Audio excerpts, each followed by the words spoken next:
Good morning, everybody. How is everybody? Good. Yeah, I wanted to thank BOCES, the faculty, administration, and you students for coming out and expressing interest on our new surgical platform. This is a big day for Cayuga Medical Center.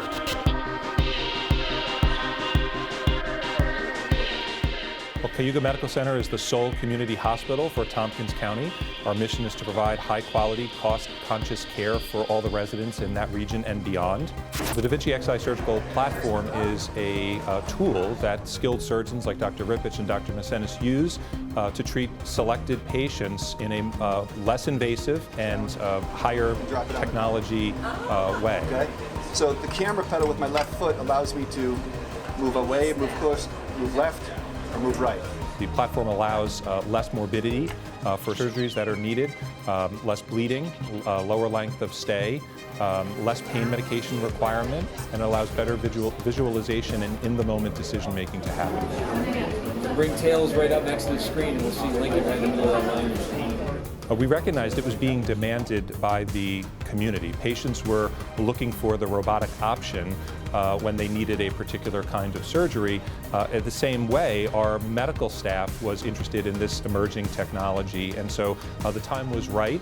There were interested parties in different specialties. It's incredibly accurate. It's very precise. There's no movement. There's no tremor.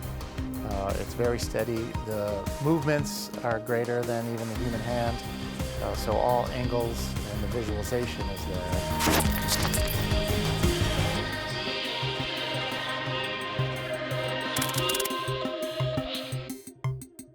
I'll say this, as a minimally invasive surgeon, and this is my 18th year here, the idea of minimally invasive surgery going inside the body, inside the abdomen specifically, through small incisions with a camera, is something that has been going on in our center since the 1990s. The benefit of the Da Vinci device is it gives us a vision that's now three-dimensional, and it gives us the ability to move the instruments like we move our hands, but in a miniaturized form. To use this technology takes years of experience, and there's training with a simulator, there's training with proctors, in the laboratory with cadaver and animal models. There's a lot of training for this surgery.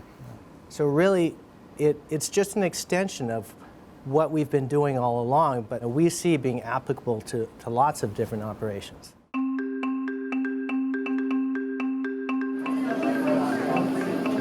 We're not a million-person city, but we want the care that is equal in quality to million-person cities. It's being used at least once or twice a week now, and our goal is to be using it every single day that the operating room is open for all sorts of specialties: general surgery, women's health, gynecology, and urology. In general, the risk would be the same, but the advantage is maybe improved outcomes with less infection rates, less pain, back to work quicker. When doing this operation, the robot is not autonomous. We're controlling every aspect of it. So it's just, again, an instrument that gives us great precision and visualization, but 100% it's an extension of us. Merely having a robot does not mean that the operation's going to suddenly get any better. If you're not adequately trained as a surgeon, if you're not somebody who's capable of doing the operation in the first place, that still doesn't change it. So there are some things where we have to, again, rely on the judgment of the surgeon to say, this is the proper thing to do, and this is when we're going to do it. In the Ithaca area, in a fairly wide radius, we're the only hospital that's offering this. It is present in other cities around us, but I would quickly emphasize that our mission is to allow patients to have the latest technology without traveling to those distant cities. We also recognize that the more local care happens, that leads to job opportunities for local nurses. The money gets invested into our community, spent in local grocery stores. So we believe it's the right thing to do for the community as well as for the patients. What we'll do now is Bud here is going to zoom in on a $5 bill and show you some of the stuff that we can actually see, what it's like to see in surgery. So does anybody understand that all the states are listed on the back of the $5 bill? Usually they couldn't see that when we went in there. So that's part of that incredible ability to zoom in close on anatomy, nerves, vessels.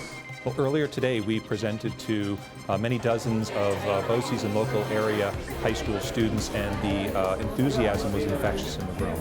They were really into it. Many have interest in being healthcare professionals, and they saw themselves kind of through the eyes of the surgeons, talking about what they do in direct care of the patient. But other people in the room were interested in the coding or the manufacturing or the purveyance of the technology. And there's so many facets to this project.